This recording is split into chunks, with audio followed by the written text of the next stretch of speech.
Okay, I want to welcome everyone again to the History of the Commission project. And I'm here today, very fortunate to have the opportunity to sit down with former Governor Todd Whitman. It's a great pleasure. We're here at her farm. The governor was governor from 1994 to 2001, the 50th New Jersey governor. And the first woman governor in the state of New Jersey, and this actually the second Republican woman to become governor in the United States. So quite a distinction. And again, it's great to be here, and thank you very much for sitting down with us. My pleasure. Also, in addition to being governor, Governor Whitman was the head of the U.S. Environmental Protection Agency, EPA. And then I'm going to even go further back into your background. You have a Bachelor of Arts from Wheaton College in Massachusetts. Then worked for the Office of Economic Opportunity under the Nixon administration, and was Somerset County freeholder, in which you became director, I believe, Right. at one point. And ultimately became the president of the Board of Public Utilities under Governor Kane, under Kane's administration.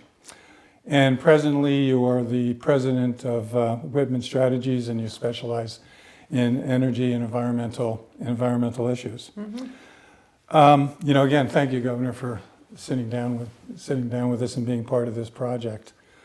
I wanted to start off with the fact that you have quite a family background in terms of politics. And your father was Webster Todd, who was the chairman of the Republican State Committee in New Jersey. 10 years. For 10 years.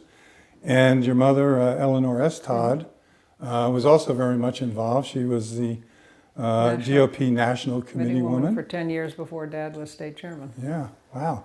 And vice chair of my grandmother was head of the Women's Federation for New Jersey, Republican Women's Federation, and both grandfathers were involved in fundraising for the party. It was quite a legacy. And your mother was also the chairwoman, I should say, of the Republican National Committee at one point. At one point, yeah. At one point, she was.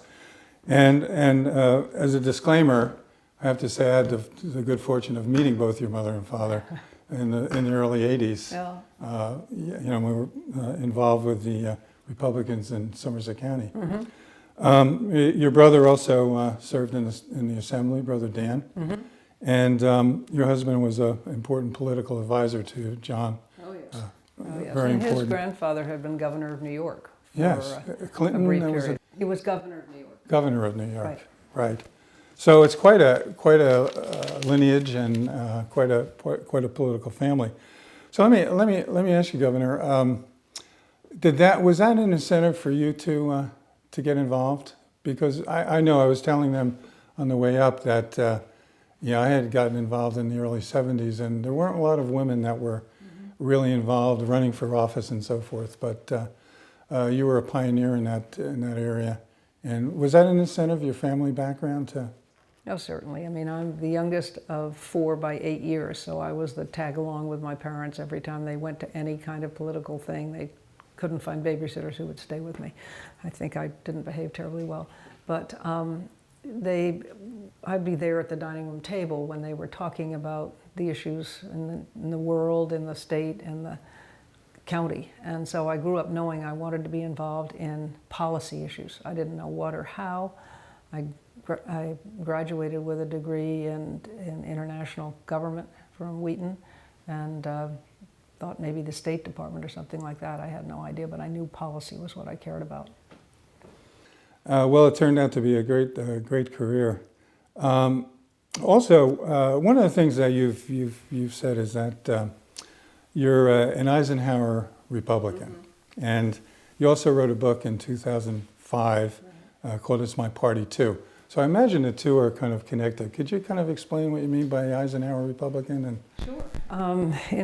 Back in those days, people talked to one another. They could have serious disagreements, but they understood they had to do something for the people who elected them, and so they would get together and at the end of the day and solve the problems. which doesn't happen anymore. It was not a radical party. I don't think there is a Republican Party today. There's a cult because there's no platform. They didn't adopt a platform at the 2020 convention. And so what they essentially said is what we stand for whatever Donald Trump says we stand for at any particular time. And that's not a party, that's a cult. So we have lost that center set of core values that united us as Republicans, even though you could disagree on how you interpreted those or how you carried those policies out. But, you know, Eisenhower was a real leader. He believed in the importance of government. Look at the national road system, the Department of Health and Human Services, education. He did a lot, but he also respected the states and wanted to keep spending low and government low, and he, you know, warned us about the military-industrial complex, which he was worried about because of spending. And so he was a visionary. He understood we needed to be involved in the world, not retreating from it. So that's what I grew up with. I actually met him. I was very, very little, but I met him, albeit briefly, and that's how I describe myself. Yeah, well, I mean, that's a great memory. I mean, to have met Dwight D. Eisenhower, that's always something that can be an incentive as well to getting involved. Well, in the early 1980s, you know, you became a freeholder in Somerset County, and at the time, as you may know, one of the things I've been talking about for 10 years is to strengthen the parties in New Jersey, and certainly at that time, Somerset County had a strong party and a strong party leader in Luke Ray. All right. How helpful was the party at that time? Because now there's candidate center campaigns. And, it was extremely helpful. I mean, Luke knew the county inside and out. You had the party line, which still exists and is still important because that's the first place people go in the placement. But, you know, the thing about the bosses, which we'll never go back to it, and that's probably good, but on the other hand, all they wanted to do was win. They weren't ideological. They wanted to win. What fit with the district, what fit with the state. And those are the kinds of candidates they chose. And that wasn't all bad, because it meant they were, I think, far more competitive over a broader spectrum. We now have gotten ourselves to a point where all you worry about is your base, quote unquote, whatever that base is. And when you do that, you tend to be more exclusive, and it drives people away. For the first time in our country's history, 50% of registered voters are registered independent. That's right. And that tells you something about their satisfaction or dissatisfaction with the two parties. Yeah, no, that's very true. That's one of the contributing factors, I think, to the parties being weakened in the way that they are. In terms of your experience on the Freeholder Board, I know one of the things that happens today is that, you know, people get elected mayor and the next thing they want to be governor, or the next thing they want to be a United States senator. You know, it's kind of using that first office to jump to the next. Yeah. But you were a freeholder for quite some time. Yeah, I was how did that freeholder director for 3-4 years, for I guess. 3-4 years, yeah. How did that experience prepare you, though, for a higher office like governor? Well, the thing about it was administrative. It was an executive type of position, which is what I love, because that's where you get things done. You have to make things happen. It wasn't legislative where you can, and with all, God bless the legislators, I just don't have the temperament for that, where you could talk and think and come up with grand ideas, but you never have to implement, so you don't know whether they're really going to work or not. Right. And you tend to be less inclined to want to change them when it turns out that they don't. But I really enjoyed it, so from that perspective it was very helpful. And then of course moving on to President of the Board of Public Utilities was also very helpful. Sure. You know, absolutely, any kind of experience like that, but I think that we need more of that. We need more people getting involved at the lower level and working their way up and learning how the process works. Well, I think the important thing is I never said I'm having this job because I want to be governor. I didn't come to that kind of aspiration till I had been president of the Board of Public Utilities, and then I ran for the Senate because that gave me statewide exposure. And by that time I was thinking, okay, the best job anywhere is to be governor of the state of New Jersey. I didn't like what was happening in the state, but I needed statewide exposure. And that's what running for the Senate did. It was a risk because obviously Bill Bradley was enormously popular and could have easily smashed me the way he did his previous opponent, but it didn't work out that way. So I stayed You're a step viable. ahead of me, Governor, because that was one sorry of the about questions. that. No, that's okay. That was one of the questions I was going to ask.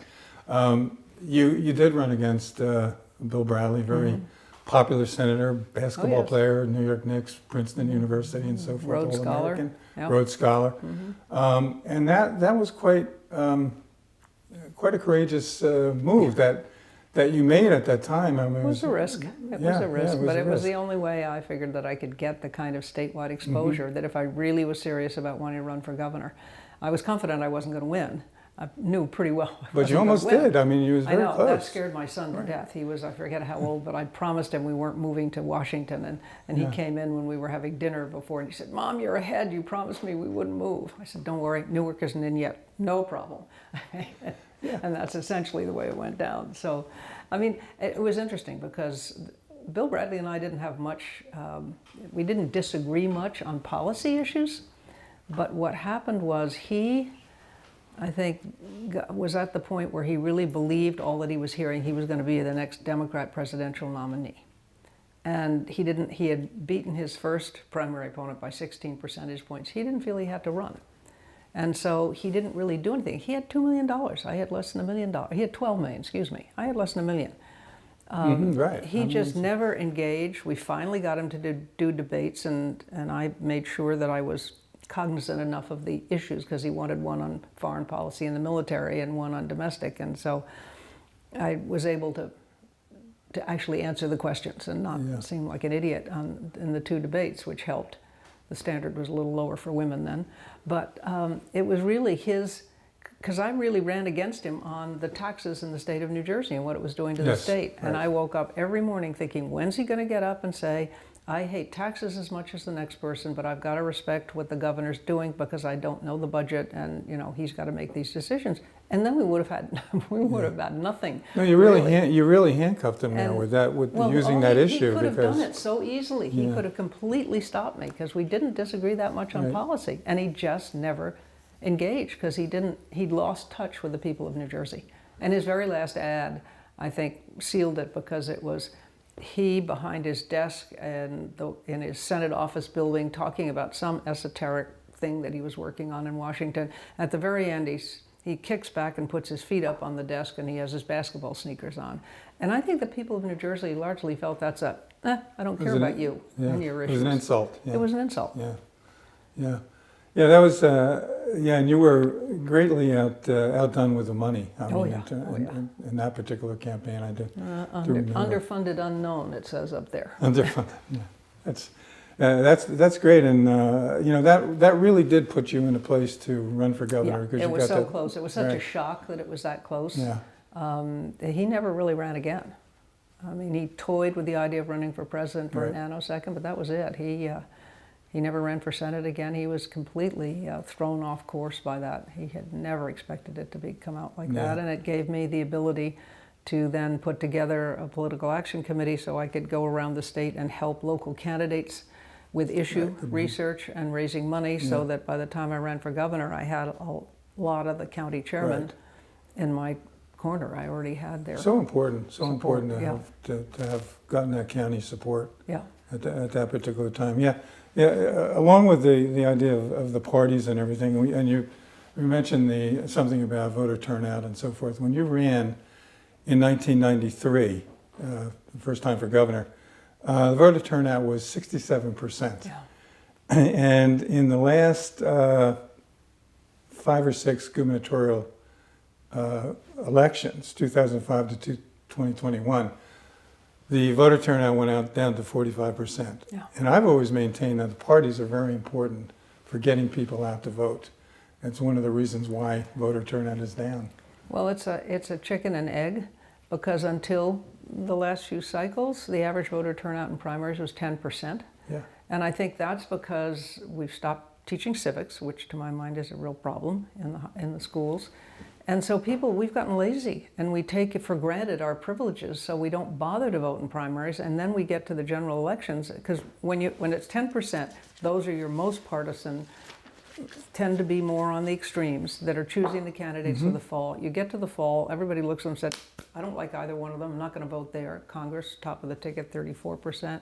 President, we pat ourselves on the back, over 55, which is right. all pathetic. Yeah. And so the divides have been allowed to get bigger and bigger because we have been sitting back, and that has forced the parties to concentrate on their bases, because that's all that matters, especially in the congressional districts with all the redistricting.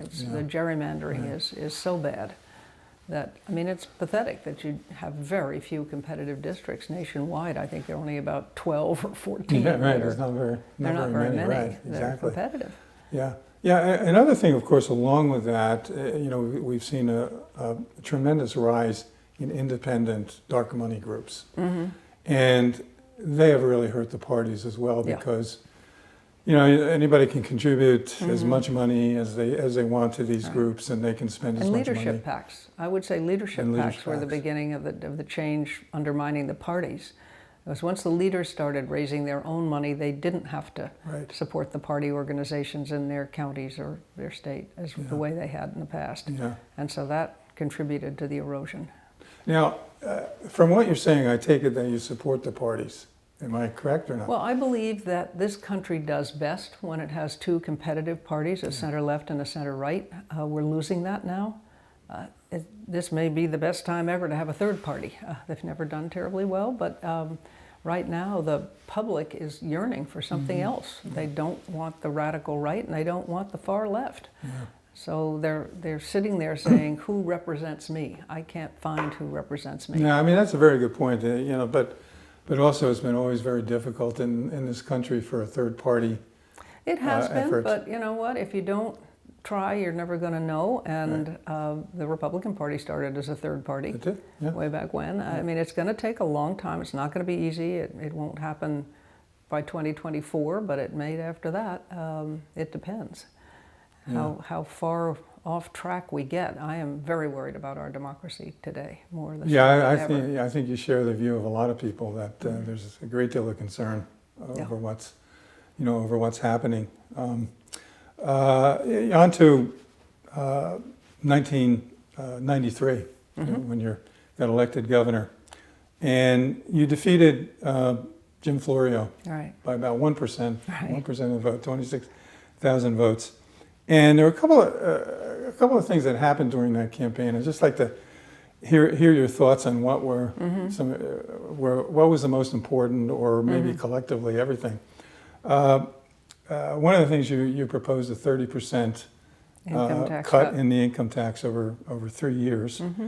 You also won Mercer County, which I always thought was very big in terms of you're winning the governorship, because you turned Mercer County from a Democratic county to a Republican county. You got good support in Mercer County. It was always Democratic because of the public workers and so forth, who lived there. So in that particular year, you were able to do that.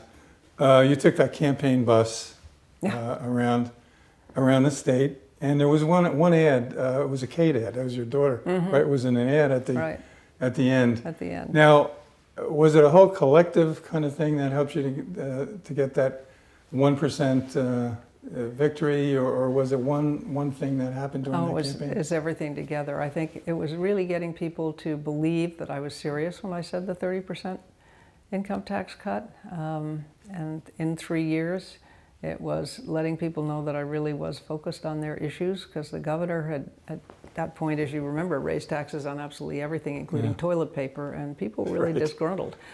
I don't believe... 14 new taxes. And I also think that the Democrats felt that they were going to win, so they didn't have to push to get their voters out as hard as they might have. And we certainly did, and it helped. I had a really strong group of women who pushed hard for the women's vote. As the first woman running for governor, I was the first person to defeat an incumbent governor in a general election since the Constitution had been rewritten in '47. Yeah. And that was that was important. Everybody says, well, you elected the first woman governor, isn't that important? Well, I wasn't going to do anything about that. I was what I was. The important thing was, the politically important thing was beating an incumbent governor in this state because of the power of the governor. Sure. And I just think they didn't take it quite as seriously as they might have. Mm-hmm. Now, you're now governor, and you had your campaign consultant who made some unfortunate remarks, and I just want to ask you. That's more than some unfortunate remark. Yeah, I mean that was bad. But how much of an impact did it have on your transition into that period into becoming governor? Well, everybody said it built my character, and I figured at that point I had enough character. I didn't need more character building. I mean, when he said that we had paid black ministers and mayors to suppress the vote, Yeah. I mean, I called him immediately. I said, what were you doing? And he said, well, I don't know. What do you want me to do? I said, tell him it's false. And then I made sure I checked with everybody, because when you're running a campaign, you have a lot of people out there, and somebody could have said something stupid. I don't know. But I checked with everybody who I thought could possibly have done that, besides the fact that I had as my chief election enforcement person someone who was right straight down the line, knew where every penny was spent, and $500,000 in our campaign, we would have known. Yeah. So I knew it hadn't happened. But it was the having Jesse Jackson and Al Sharpton down the street about to lead a march on the transition headquarters that really got things going. And my response was, get them up here, let me talk to them. So they came up, the two of them, and we talked, and I said, look, if you can find one iota of truth here, I will agree to another election. No questions asked. And I have to say, it was Al Sharpton who talked Jesse Jackson down. Jesse Jackson still wanted to have the demonstration, and Al Sharpton said, give her a chance. And at that point, the Attorney General, the U.S. Attorney General, had put up an 800 number, which usually gets every kind of crank call in the world. And I thought, okay, they're going to come up with something. Nobody called that number. Nobody called that number. There was never anything that they could prove, and it all just went away. And it disturbed things for a bit, but it really didn't. I mean, I did that press conference with the two of them, and all I could think of was... That was in our offices, I believe. Yeah, it was tiny, little, not much bigger than this, and the table, the press were all over it, and they were yelling at one another, getting in their camera shot, and I'm standing there with these two guys on either side thinking, I'm not even governor yet, what am I doing with this? But it worked, and it just... The rest of the transition went on. It didn't really disrupt things. And yeah, it was kind of proving ground, but you demonstrated your ability to be able to handle a crisis, really, at that time. I guess that's what. Which is. I just wanted to kill my campaign manager. That was all. I can imagine. I can imagine that. Now, some of talking about your administration, some of the goals of your administration overall was to reduce the size of government. Mm-hmm. And you had to make some tough decisions. One of them was to lay off some public employees. But you did reduce the number of departments from, 19 to 16 departments. You eliminated a higher education department and the public advocate's office. And importantly, consolidated banking and insurance, which never made much sense to have those two. Well, I thought most of those consolidations actually made things work more smoothly. I mean, the public advocate was being taken care of, I felt, by the Attorney General's office. They had people assigned to that kind of thing. Didn't need a separate office and bureaucracy for that. I had watched the Higher Education Commission work forever. My mother had been on it. And all I could think of was, these are supposed to be higher education. They're supposed to know how to run themselves. We have this whole bureaucracy that tells them what they can and can't do. And I agree that what we did, I think, was right. It needed work afterwards. It didn't work out quite the way I had hoped it would, but that's the nature of big changes, and then you adapt, you fix what's wrong. But those kinds of changes were ones that I thought would set us in a better place, plus the fact you can't reduce taxes without reducing spending. Right. And how well did you work with the legislature to accomplish these things? Because I had interviewed John Lynch, and he had really great things to say about you. No, we got along well. Particularly, I got along particularly well with the Democrats. Yeah. But I think I probably started off on the wrong foot with my inaugural address, because after I'd been elected, I started to hear sotto voce that the Republicans, among others, were saying, when asked about the tax cuts, you know, campaigns, you say things, and then you get in, you see the reality. We probably, you know, we're going to take a hard look at this. And I thought, okay, they're basically signaling they're not going to do it. Right. And so the only way I could figure around that was we drafted a executive order. It was the year that Bill Clinton had retroactively increased the income tax. And so without telling them, and of course you have the whole legislative leadership behind you when you're doing your inaugural address, without telling them, I said in my speech, if Bill Clinton can retroactively increase taxes, I can retroactively cut taxes, and I am now going to sign an executive order to start the first 10% cut in the income tax. Mm-hmm. Well, of course, the audience went wild. Everybody behind me, particularly the Republicans, blanched. And I probably should have reached out a little bit more, but I knew what the response was going to be. They were already getting dicey about it. So we did the 30% in 3 years. Right, and I remember, because I was at the, I guess you're swearing in or whatever, yeah. And I remember the speech, and you said something about being an executive, and you said, done. Mm-hmm. You know, I remember that from your speech. That was kind of a indication of the kind of governor you were going to be in terms of making decisions and so forth. But then you ran for re-election in 1997 mm-hmm. against Jim McGreevey, another closer than expected election. And what we talked about before in terms of the steps that you took to reduce the amount of, the spending in government mm-hmm. and what you had to do with the layoffs, which would affect Mercer County. Right. Did that affect your re-election in 97, or was it Murray Sabrin who was also? No, I think Murray Sabrin clearly took some votes. I had also, that was the year, again, Bill Clinton had vetoed a partial birth abortion bill and sent it back to the states. The Republican legislature in New Jersey decided they had to write a partial birth abortion bill, and I kept saying, gang, an election year just isn't a good time to do something as critical as this. You're not going to do the thinking, but they determined to write it, and they determined to write it exactly the way the Right to Life wanted, with no exceptions for the life or health of the mother. And our Constitution requires that. So I kept saying to them, I can't sign this bill the way you're sending it to me, because I swore an oath to uphold the state Constitution. They went ahead and did it. They passed it. I used the tool that I had, and at that point I was the only governor that had a conditional veto, where you could stay within the parameters of the intent, rewrite 30% to override. So I rewrote it, which would have put, for the first time, some restrictions on abortion in the state of New Jersey. Third trimester would require some things to have been done. And it was the only time I was overridden. And they overrode it, and that's when Murray Sabrin came in, and I had a little woman traveling around following me with a picture of a dismembered baby on a thing. And, yes. And you want to say, lady, if they'd passed what I had signed, you would have had some restrictions, but I didn't, obviously, and that wasn't going to pay, that wasn't going to work.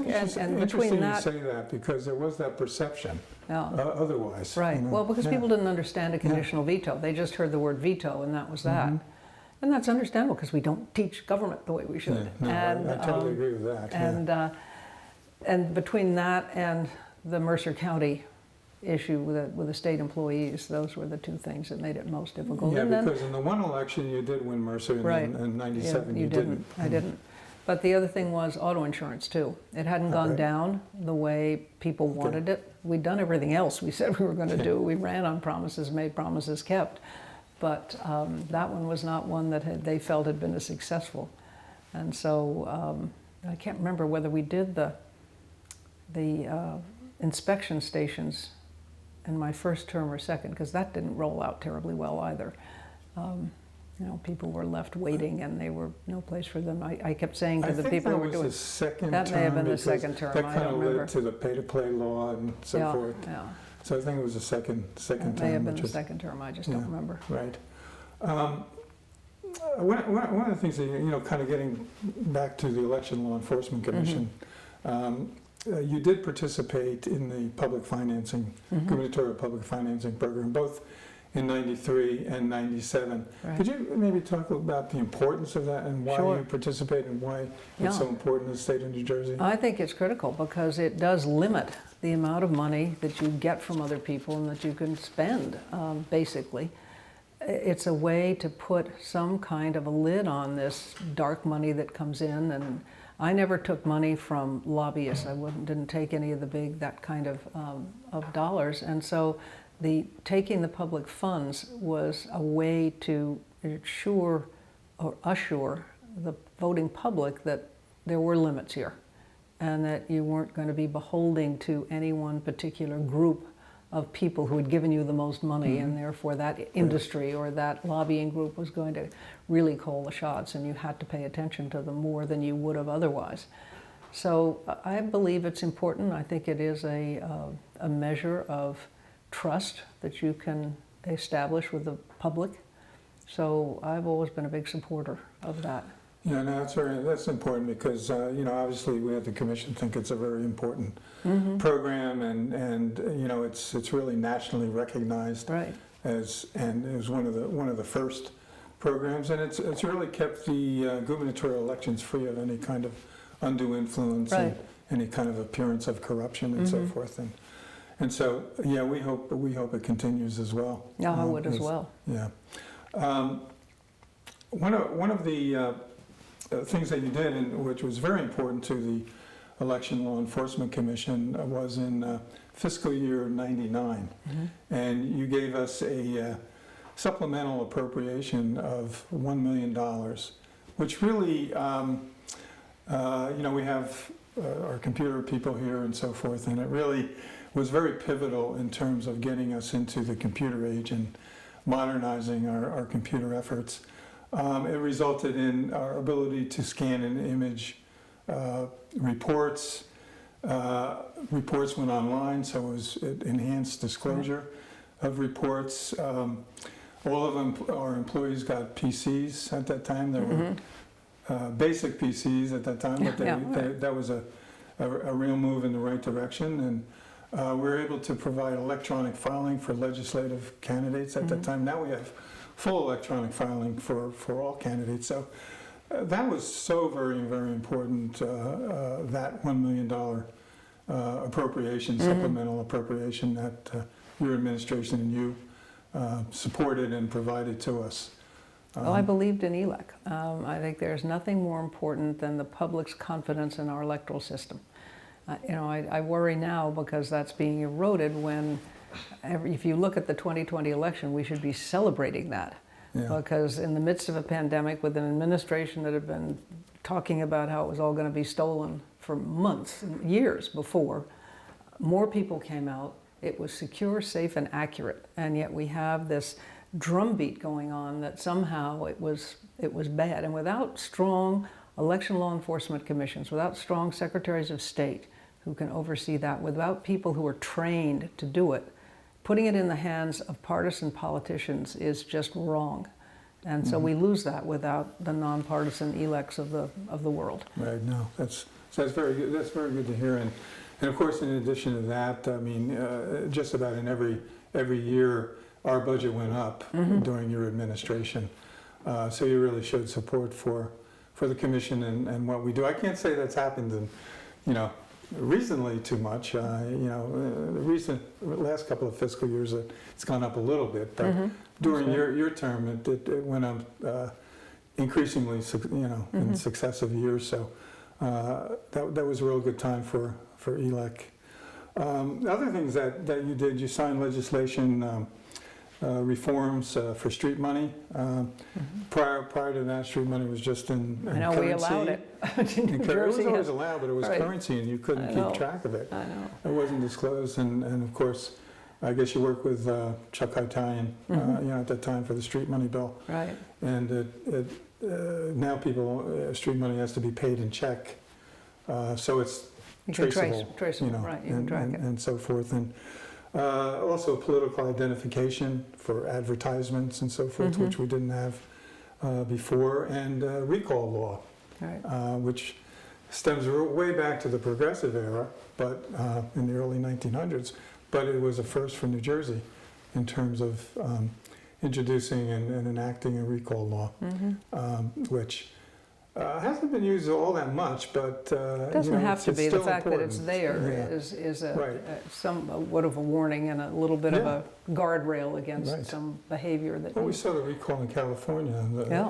Sure. Which was. No, I believe strongly in our election law enforcement and the importance of it and keeping elections, open so the public can have a good idea of who's paying for what and who they're electing and why they support How them. important is disclosure in elections? I think extremely important. The public has a right to know who is paying for this campaign, who is the major supporter of this candidate. And that's why the Citizens United decision by the Supreme Court to me is just backwards. First of all, I don't see how you say a corporation or a labor union is the same as an individual and should have the same ability to give whatever they want. But secondly, to allow them to raise that money without having to disclose in the same time frame that a candidate has to disclose is just wrong. I mean, people should know because it makes a difference. It makes a difference when you know, it's a Citizens for Green Grass and then you find out it's a big oil company.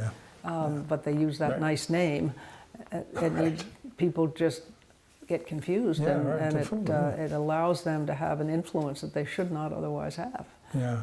I mean, you're really touching on something that's close to my heart, and that's independent expenditures and dark money groups. I mean, we just have to get disclosure, and it's just, and that's the only way, disclosure is the only way you're going to ever be able to really get after these people. But so far, and especially with this Supreme Court, it seems as if it's going to be tough to do. It's going to be more difficult, I think, with this Supreme Court. And of course, a couple of years ago, we came close to getting independent expenditures disclosed, but the federal court judge knocked that down, so we weren't able to do that. But I understand there's some other efforts going on. I think they're going to be continuous efforts, but they're all going to go up to the U.S. Supreme Court, and that's where I worry about it right now, as I say, with this makeup of this particular Supreme Court.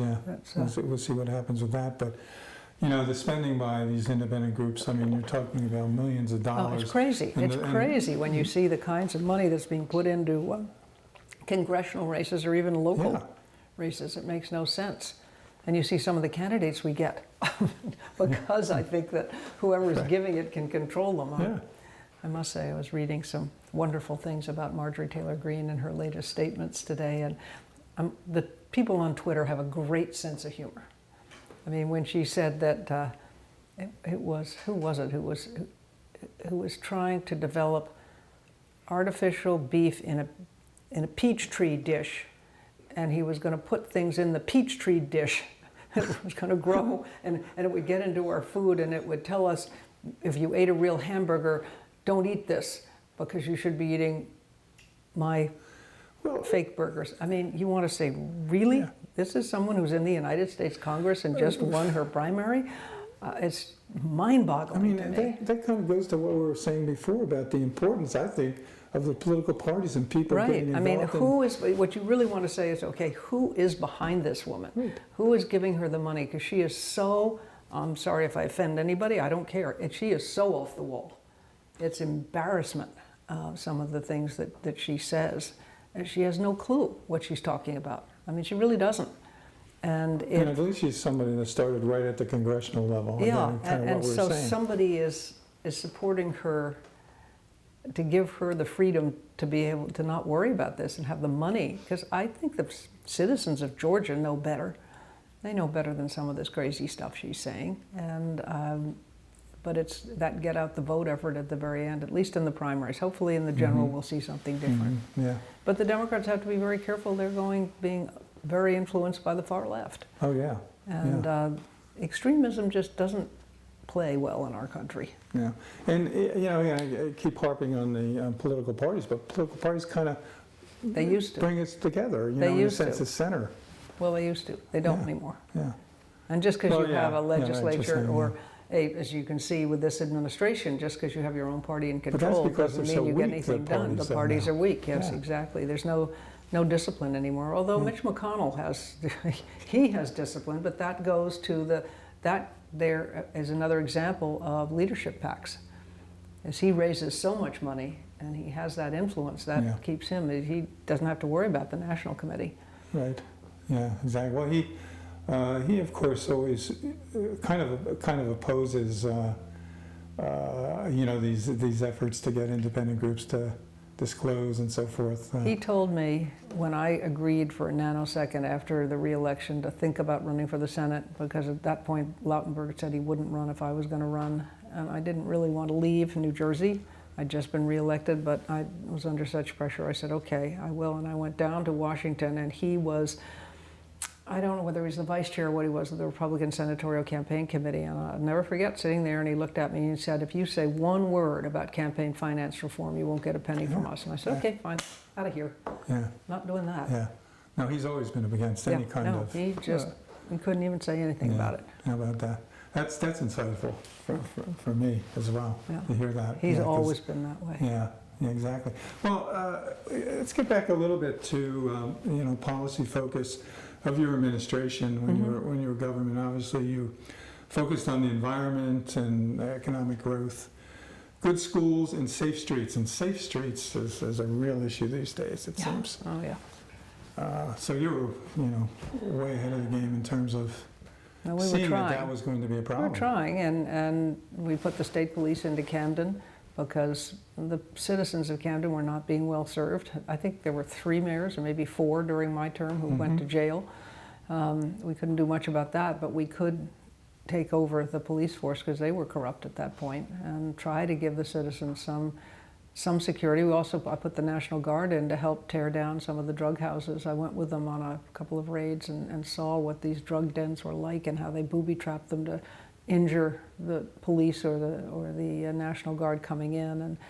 And when you drive down the street at night, particularly in Camden, and you'd see one light on, and that was one family trying to make it there with bars on the windows, bars on the porch, and you want to say, that's just wrong. And you could hear the drug lookouts whistling, saying we were coming to warn the dealers. So it was bad. And we did what we could, but it wasn't enough. Well, that's a very difficult issue, but, people have to make an effort to... Well, we did some reforms. We did juvenile justice reform. We put in juvenile courts in order to get the minor offenses out of... It didn't make any sense putting them into incarceration with hardened criminals. And so we set up the juvenile courts and did several other things to try to make more sense of our system and try to get away from mandatory minimums. Tying a judge's hands didn't make any sense either.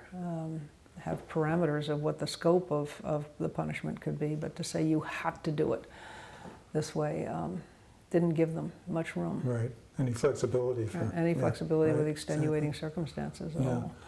Speaking of, I mean, now presently you're still very much involved in energy issues, environment, and so forth. Talk a little bit about what you're doing now with regard to that. Well, we're working with a number of companies. Our business, we don't lobby, but we do help businesses connect with the executive branches of government, tell them where they should go and who they should be meeting with. But we only take companies that are trying to improve their environmental portfolio, their environmental footprint. So we're in a luxury position because we can say no to companies that we think just want the name. And we've had some of those that we've turned away, but we doing what we can to help support reducing the carbon emissions, to do what we can. For instance, I'm a believer in nuclear energy, and we've been working with companies that are doing small modular reactors or molten salt reactors, different ways of producing nuclear energy that are even safer than what we have now, because what we have now is safe, and small modular reactors are safe and could be the answer, particularly for many developing countries, because you build them inside, that you take them to the site, put them down, and they can do a whole town or a large business and factory footprint, and they're less problematic over the long run. So we're working with those kinds of companies as well. And when we find companies that are doing good things, but might be scalable, early on we worked with TerraCycle, which is located in Trenton, New Jersey, which is a company that's worldwide now. We haven't done anything with them for years, but we helped them at the very beginning. And they recycle everything and nobody else will. I mean, they'll take toothbrushes and toothpaste tubes and dog food cans and batteries and all those other things. And so, that's the kind of business that we like to support and try to help. I mean, that is very surprising about nuclear energy. I mean, that seems to be the cleanest. I mean, I guess there were the problems and there's a hangover. Yeah, but from you know that, what? but- It's the thing about it is people are just, they don't understand it. Once you get a chance to talk to them about the facts, I mean, for instance, take 3 Mile Island. Right. That's something that's always thrown up. Even the operators in the reactor at the time were not exposed to high levels of radiation, and they have been tested and followed every year since then, and there's no indication of cancer clusters or anything like that. So, I mean, even there, Right. which scared everybody, there was no release. The general public was not going to be impacted, and of course we have vastly increased our security around nuclear reactors and the right. whole process. Our Nuclear Regulatory Commission is looked at as the gold standard around the world. We never would have built a Chernobyl. The Russian way they built things was just inexcusable, actually, in many ways. And Fukushima Daiichi wasn't because of the earthquake, it was because of the tsunami, and they had located their backup generator in the facility with the reactor, in the reactor building. So when they lost one, they lost everything, whereas our Nuclear Regulatory Commission, after 9/11, had said, okay, we can see there's going to be a problem here, you have to relocate your backup generators. They have to be far enough away from the nuclear reactors that it isn't possible to take out both of them at the same time. So it's a constantly evolving thing, but it's became a mantra for the environmentalists that nuclear was bad. Yeah. But it is the only form of base power that releases no greenhouse gases or other regulated pollutants when it's producing power. It seems to me that it should be a focus of any kind of, program to... Fusion energy looks as if it's finally starting to be maybe 10 years out instead of 25, which has been for the last 105 years. They're getting close. So there's hope for the future. There's hope for the future, if we'll pursue it and support it. Great. We're almost coming to the end of the interview, but I do want to get back to your being the first woman governor, but not to talk about that, but talk about your efforts now to get women involved in politics and get them to be candidates and so forth. Well, I talked to a lot of groups, particularly school kids, encouraging girls to be the way I grew up, which was you can be anything you want to be as long as you're willing to work for it. Right. My parents were strong on that. I had 2 strong role models in my mother and grandmother that I knew. The other grandmother I didn't know as well, and she was kind of strict, and I was a tomboy, and we didn't get on well. So I didn't follow all the rules. But anyway. It's better that way. So I do what I can. We had a program, the Whitman Scholars Program, that for a while was active and trained women who wanted to be, who were interested in getting involved at one level or another, but ran out of money for that. So, and I wasn't able when I moved to Washington to spend time working and mentoring on that. But I go up to Eagleton at least once a year, and I talk to mixed classes there, but I'm always pretty firm on, we couldn't do a whole lot worse than the men. The world wouldn't be perfect if it were run by women, but we couldn't mess it up a whole lot more than the guys have. So it's worth a try. And history proves when you look at things like microloans or even businesses, corporations, when they start adding women to the board, they get better results. Microloans around the world, and it's proven again and again. If you give a microloan to a woman, it gets spent in the community. If you give it to a guy, you don't know where it goes. They get paid back by the women, not always by the guys. Now, of course, the minute you generalize, you can find all kinds of exceptions, and it's, as I say, the world wouldn't be perfect.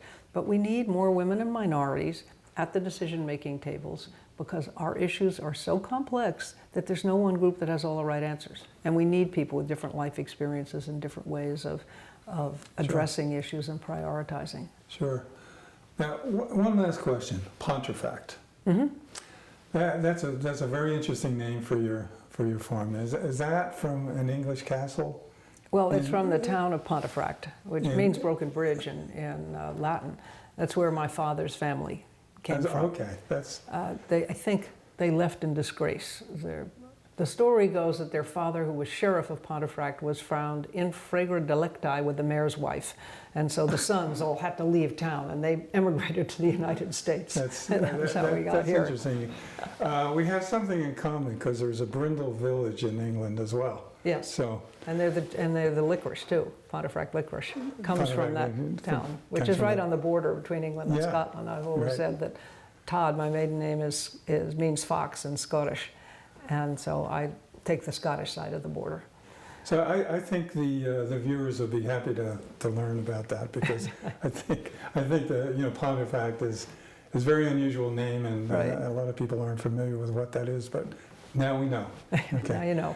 Well, again, is there anything else that you'd like to mention before we conclude, Governor?